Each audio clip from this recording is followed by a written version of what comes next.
دغه یتیمان دي شو یو زوی که میره چې ځي مکتب را بعد وخت چې راغی کار کوي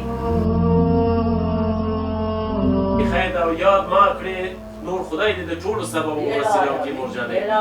دعا کوه دا دې آباد غلطي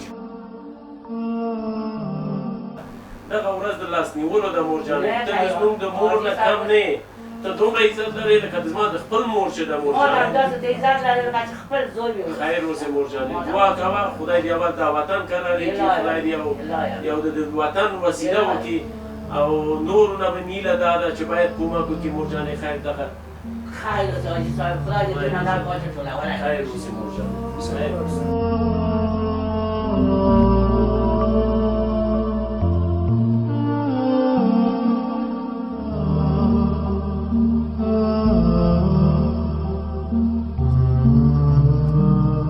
داسې دونور کاندې چې داسې موټرونه لکه ولري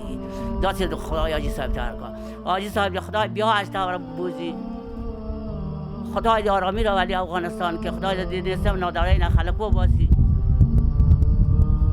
ایله مې دا ده چې نن سبا باید موږ د خلکو استعمال نشو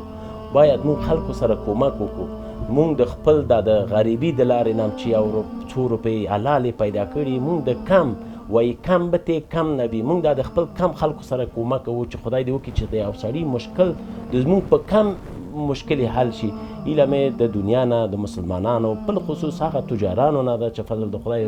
روزګار یې ښه ده کار یې روان ده باید خلکو سره مرسته وکړي په افغانستان کې بدبختي روان ده اوس خو فقر روان ده ټولو ته بهتر معلوم ده چې خلک بیچارهګان د نیستي نه مریضان شوي دي په کورنۍ چې 15 ډوډۍ یې د یو کور مشکل حل کیږي او کم کم هر یو چې ستونزه د ملت حل کو په افغانستان کې فقیر غریب نه پاتې کیږي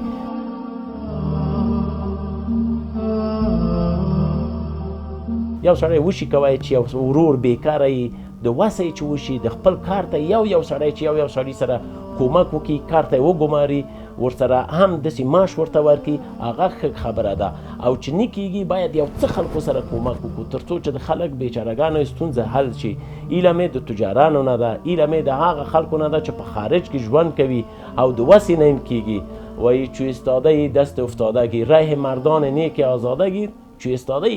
دست افتادگی نن باید ټول دا یو د زما نه دا د ټولو وجیبه دین ده چې باید خلک د خپل ادا د مسؤلیت وکړي دغه افغانستان ته زموږ پورې اړه لري او موږ د افغانستان یاستو باید افغانانو سره د خپل کومک وکړو